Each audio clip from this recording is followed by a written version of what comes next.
Minecraft, Builders and Biomes, How to Play. To learn how to set up the game, check out this video. The object of the game is to have the most experience points after 3 scoring rounds. Pick a player to go first, then play proceeds clockwise. On your turn, you must perform 2 different actions. Then your turn ends and the next player goes. The list of actions are collect blocks, explore the overworld, build, fight a mob, and collect a weapon. To collect blocks, take 2 blocks from the big cube. Blocks can only be collected if their top side and at least 2 other sides are exposed. You can collect from any layer and side of the cube following these conditions. Place the collected blocks next to you.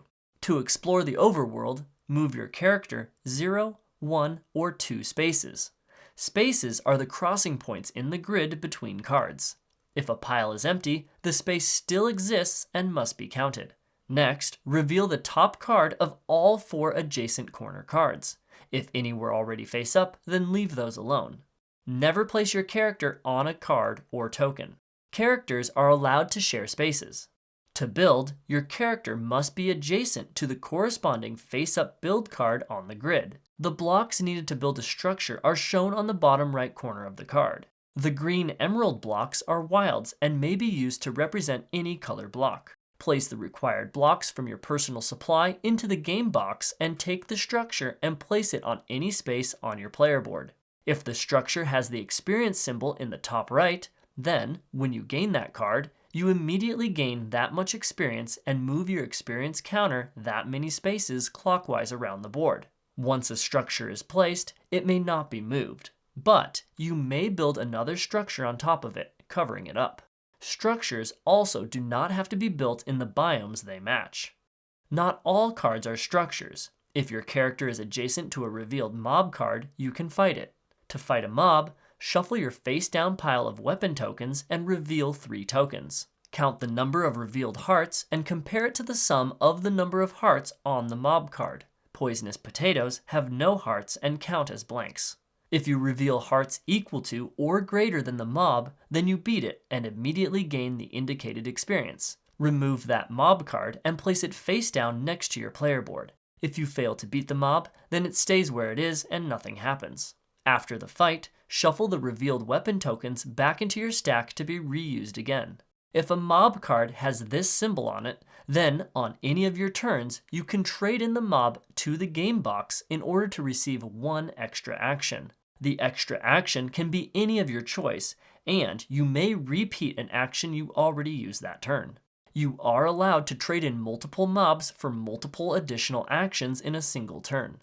To collect a weapon, your character must be next to it. Take the weapon and shuffle it into your pile. You may look at your weapon tokens at any time, but you must shuffle them after looking at them.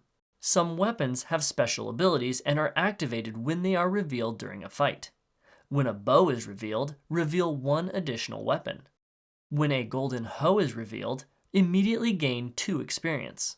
When a stone pickaxe is revealed, you may immediately collect 1 block from the big cube following the rules for collecting blocks.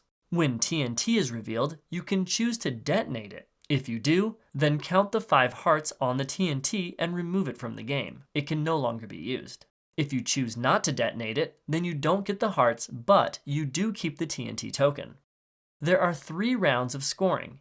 Each round of scoring happens at the end of a player's turn when the final cube in each of the top 3 layers of cubes has been collected from the big cube. The top layer triggers scoring round 1, the second round 2, and the third round 3. If multiple scoring rounds are triggered at the same time, then you complete them sequentially at the end of the turn. Scoring begins with the player who just completed their turn, then proceeds clockwise. The first scoring round is for biomes. Pick exactly 1 biome type on your player board and gain experience for every orthogonally adjacent space that is connected based on that biome's point value as indicated on the reference card labeled A. Corners do not connect. If a structure is on that space, then you use that structure's biome. For example, these 4 desert biome spaces would get you 4 points each for a total of 16. You are allowed to pick a single space biome if you want. After scoring, play continues with the next player in turn order like usual. The second scoring round is for material, as seen on the reference card labeled B. Each structure has a material type listed here. Pick one group of orthogonally connected structures with the same material. The third scoring round is the same, but uses the structure type on reference card C. If there is a tie on which group to score, then the player picks only one of them. After the third scoring round, the game ends.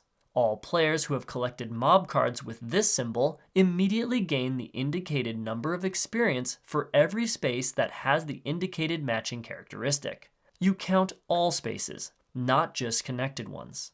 Once all players have scored their mobs, if any, then the player with the most experience wins. If there's a tie, then the tied player with the most blocks is the winner. Still a tie, then they both win.